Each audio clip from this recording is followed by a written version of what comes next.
Good evening, good afternoon guys, क्या हालचाल है आप सभी लोगों के। यार उम्मीद करता हूं कि आप सभी लोग बहुत ही बढ़िया होंगे। मैं बता दूं, मैं भी बहुत बढ़िया हूं। एसबीआई का पेपर हमारा, जिसका हम काफी समय से बेसब्री से इंतजार कर रहे थे, वो पेपर खत्म हुआ और काफी खुश हैं हम। क्यों? क्योंकि पेपर काफी आसान आया था। जैसा हमने सोचा उससे तो बहुत ही ज्यादा आसान आया। जो हमारी प्रिपरेशन थी वो तो काफी ज्यादा हाई लेवल की थी, उतना टफ तो उन्होंने क्वेश्चन पूछा ही नहीं। पेपर की ओवरऑल अगर मैं टफनेस की बात करूं तो इसे इजी टू मॉडरेट के लेवल में कहूंगा। इजी इसलिए बोल रहा हूं क्योंकि क्वेश्चंस आसान थे। मॉडरेट इसलिए बोल रहा हूं क्योंकि पेपर थोड़ा सा लेंदी था। पार्टीशन वाइज बात करूं तो पार्ट ए जो 60 मार्क्स का पोर्शन था वो तो बहुत आसान था। पार्ट बी जो 40 मार्क्स का था उसके अंदर 5-7 मार्क्स के क्वेश्चन आपको ऐसे लग सकते हैं जो थोड़े से ट्रिकी हो। अदरवाइज आपने अगर ऑप्शन सही से चूज किया होगा 6 और 6A के अंदर तो वो क्वेश्चन को भी आप नेगेट कर सकते थे बहुत आराम से। तो चलिए बात करते हैं कि इंस्टीट्यूट ने कहां से किस तरह के क्वेश्चन पूछे। तो मैं आप लोगों को दिखाता हूं पेपर। Here we go. सबसे पहले case study I part number 1 की। केस स्टडी को पढ़ने की जरूरत थी ही नहीं। आप सीधे क्या करते, आप सीधे आते और स्टार्ट करते पढ़ना।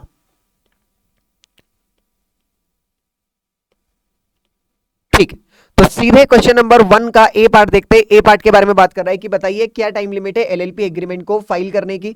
चैप्टर नंबर 3 के अंदर सेक्शन नंबर 23 के अंदर हमने इसके बारे में बात कर रखी है।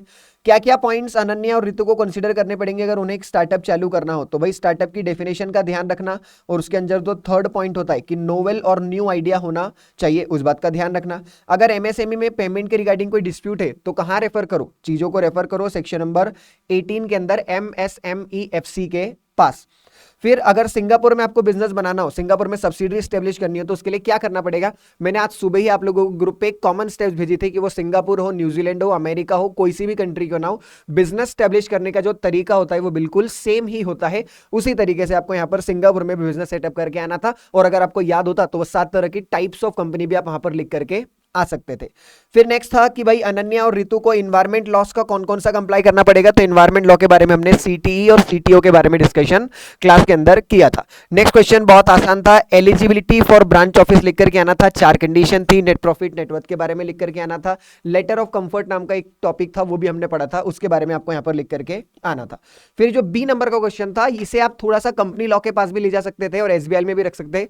चैप्टर नंबर 2 एसबीआई में हमने कवर किया था मेमोरेंडम ऑफ एसोसिएशन और आर्टिकल ऑफ एसोसिएशन के बारे में।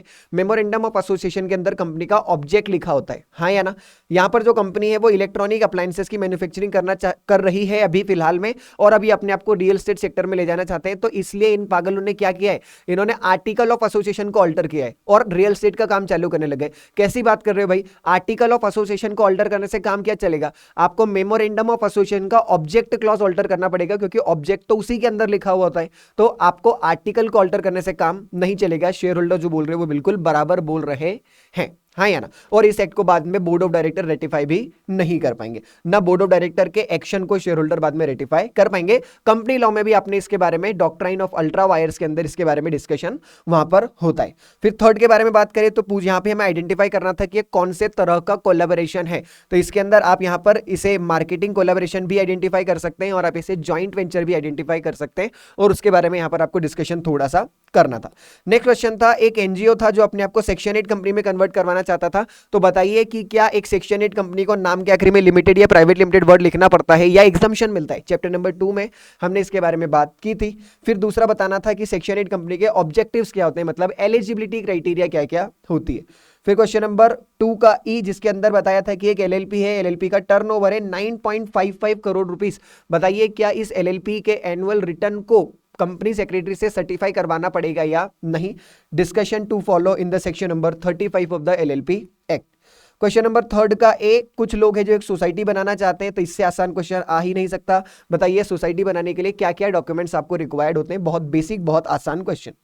क्वेश्चन नंबर 3 का भी, श्रीनिवासन राव करके एक पर्सन है जिन्होंने अपनी लॉ की डिग्री कंप्लीट करी है और अब वो बोल रहे हैं कि उन्हें लेबर लॉ काफी पसंद आ रहा है। तो लेबर लॉ के इंपॉर्टेंस वो आपसे पूछ रहे हैं, लेबर लॉ पसंद उन्हें है और इंपॉर्टेंस आपसे पूछ रहे हैं। इस क्वेश्चन को आप थोड़ी सी मीडियम कैटेगरी का डाल सकते हैं, एंड रीजन बीइंग ये कि हमने इसको डायरेक्टली कहीं पर नहीं पढ़ा, ऐसा कंटेंट हमारा कोई टॉपिक कभी कॉपी में आया नहीं कि what are the importance of the labour law. हालांकि इसको आप मन से लिखते, चैप्टर नंबर 14 से चैप्टर नंबर 20 तक जो लेबर लॉ हम लोगों ने पढ़ा था उसके अंडरस्टैंडिंग के हिसाब से इस आंसर को आपको फ्रेम करके आना था, और आप जो भी लिख करके आए होंगे उसके अंदर आपको 1.5 से लेकर के 2 मार्क्स आराम से मिलेंगे। शायद पूरे 3 ना मिले, पर फिर भी हम सेटिस्फाइड है, कोई कोई से क्वेश्चन में चलता है।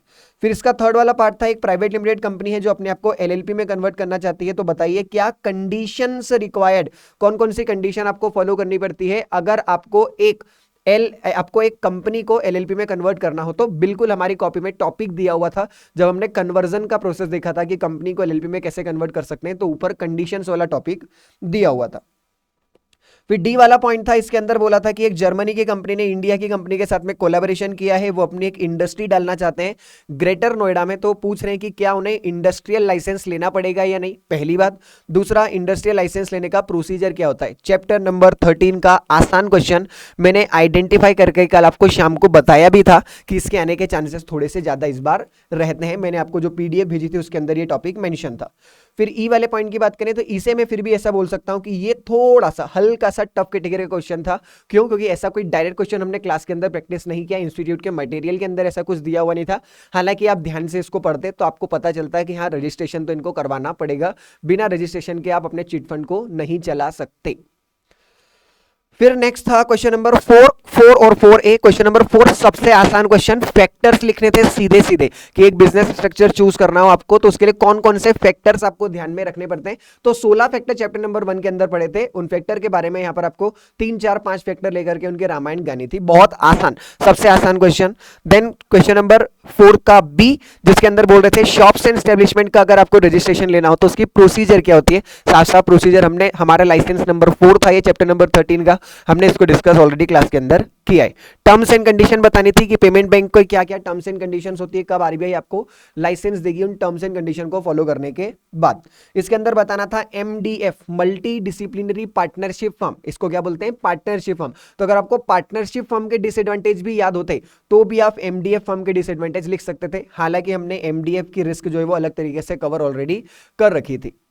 देखिएगा चैप्टर नंबर 7 का सबसे लास्ट टॉपिक एमडीएफ ही है। फिर यहां पर बताया था एमएसएमई के अंदर उद्यम रजिस्ट्रेशन के क्या बेनिफिट्स होते हैं। कल शाम को ही मैंने आपको बताया था कि उद्यम रजिस्ट्रेशन के बेनिफिट्स एग्जाम में आने के चांसेस बनते हैं। हमारी कॉपी के अंदर हमने इसको कवर ऑलरेडी कर रखा है। फिर देखो ये लल्लू क्वेश्चन आया बेचारा, इससे आसान क्वेश्चन क्या आ सकता है। बैंक और एनबीएफसी के बीच में डिफरेंस बताओ। पब्लिक ट्रस्ट और बैंक और एनबीएफसी के बीच में डिफरेंस, पब्लिक ट्रस्ट और प्राइवेट ट्रस्ट के बीच में क्या डिफरेंस होता है, पार्टनरशिप और एलएलपी के बीच में क्या डिफरेंस होता है, एंटरप्रेन्योरशिप और स्टार्टअप के बीच में क्या डिफरेंस होता है, और एसपीवी और कंपनी के बीच में क्या डिफरेंस होता है।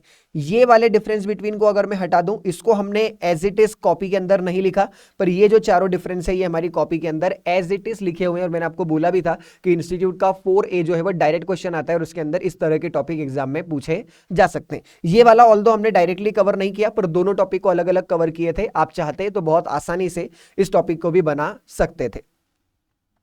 देन कम क्वेश्चन नंबर 5, मतलब यहां से चालू होता है पार्ट नंबर 2। पार्ट नंबर 2 का मतलब होता है लेबर लॉ का पोर्शन अब यहां से चालू हो रहा है। और लेबर लॉ का ये वो वाला पोर्शन है जिसे आप हल्का सा ट्रिकी जो है वो थोड़ा सा कह सकते हैं। क्वेश्चन नंबर 5 के अंदर बहुत सारी बातें की, उसके बाद उन्होंने बोला है कि क्या आईसीसी सिर्फ अपनी फाइंडिंग्स के ऊपर किसी भी पर्सन को टर्मिनेट कर सकती है। तो इसका एक केस लॉ हम लोगों ने बुक के अंदर पढ़ा था कि भाई अगर किसी भी पर्सन को निकालना है तो निकालना एक बड़ी सजा होती है और बिना डिपार्टमेंटल इंक्वायरी के आप किसी भी पर्सन को निकाल नहीं सकते। फिर हमने बोला था कि क्या रिमेनिंग मैटरनिटी बेनिफिट कैंसिल हो जाते हैं अगर चाइल्ड की डेथ हो जाती है बॉर्न होने के पहले। तो ऐसे केस में हमने सबसे पहले मैटरनिटी जब चालू किया था तभी हमने पढ़ा था कि भाई पोस्ट मैटरनिटी मतलब पोस्ट डिलीवरी, प्री डिलीवरी, या फिर अगर डिलीवरी टर्मिनेट होती है मेडिकल रीजंस की वजह से तो ऐसे केस में आप 6 वीक्स तक विमेन से काम नहीं करवा सकते, तो मैटरनिटी लीव कैंसिल नहीं होती है। हमने इसके बारे में बात करी थी। अगर नंबर ऑफ एम्प्लॉय 150 से कम है तो क्या फर्स्ट एड फैसिलिटी देने की जरूरत नहीं।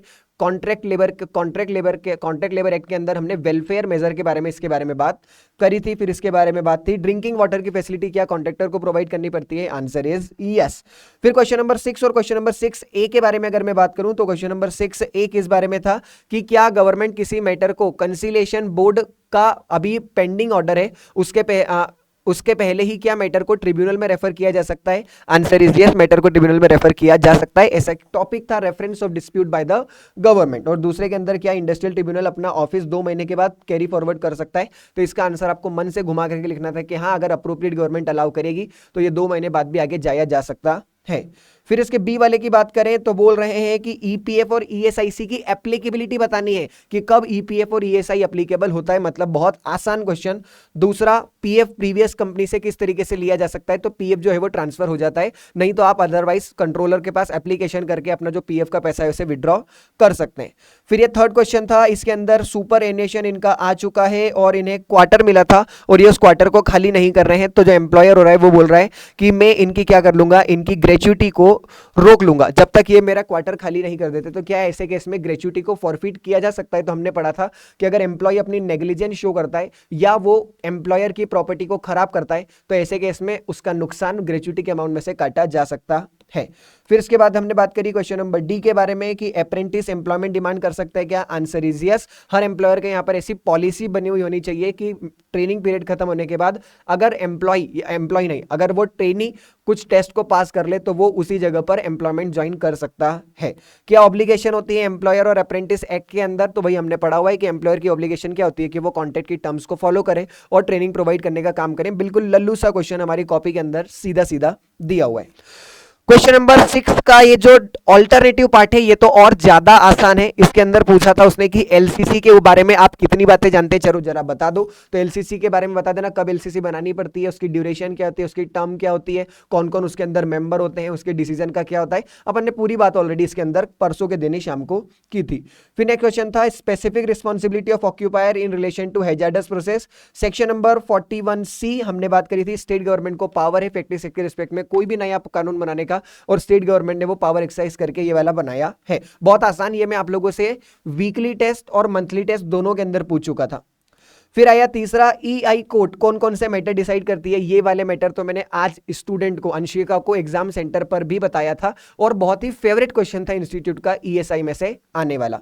लास्ट क्वेश्चन था चैप्टर नंबर 19 की यूनिट नंबर 6 जिसके अंदर इसने 5 छोटी छोटी डेफिनेशन पूछी। फॉर्म का मतलब फॉर्म नंबर 1 2 3, स्मॉल एस्टेब्लिशमेंट मतलब 10 से 40, वेरी स्मॉल मतलब 0 से 9, एम्प्लॉयर मतलब वो जो इस सेट के अंदर एज एन एम्प्लॉयर रजिस्टर्ड है, एस्टेब्लिशमेंट मतलब वो जिनके ऊपर पीएफ और शेड्यूल्ड एक्ट एप्लीकेबल होते हैं। बहुत ही आसान लल्लू क्वेश्चन।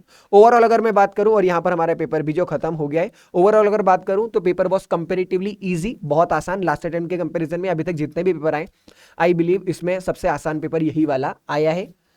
आप लिख करके भी बढ़िया ही आएंगे ऐसे मुझे पूरी उम्मीद है। देखो फिर मैं बोल रहा हूं, एक आध क्वेश्चन के ऊपर नीचे हो जाने से हमारा अच्छा पेपर खराब नहीं हो जाता। कौन से हमें 100 में से 100 लेकर के आने हैं। मैं बोलता हूं मजाक में 100 में से 120 लाना, इसका मतलब ये नहीं कि आप 120 लाएं, 100 में से आप 90 भी लेकर के आएंगे तो मैं उतना ही खुश आप लोगों के लिए होऊंगा। ठीक है, तो overall paper was very easy. एक आध क्वेश्चन ऊपर नीचे हो भी जाए तो मन छोटा करने की जरूरत इसके अंदर नहीं है। हो सकता है किसी बच्चे के एक आध आंसर गलत हो गए हो, किसी का 5-7 मार्क्स का छूट भी गया, तो कोई फर्क नहीं पड़ता भाई, इतने से कोई दिक्कत वाली बात अपने को नहीं। प्रोफेशनल एग्जाम से ऐसा तो है नहीं कि हम 100 में से 100 लाएंगे, 100 में से 100 12th में नहीं आए तो यहाँ कैसे आएंगे। हाँ यार, चलिए तो आज के लिए इतना ही, बाकी की बातें करेंगे फिर किसी और दिन। And all the best to you all for the tax and CA FM paper. चलिए भाई, bye bye, that's it for the day.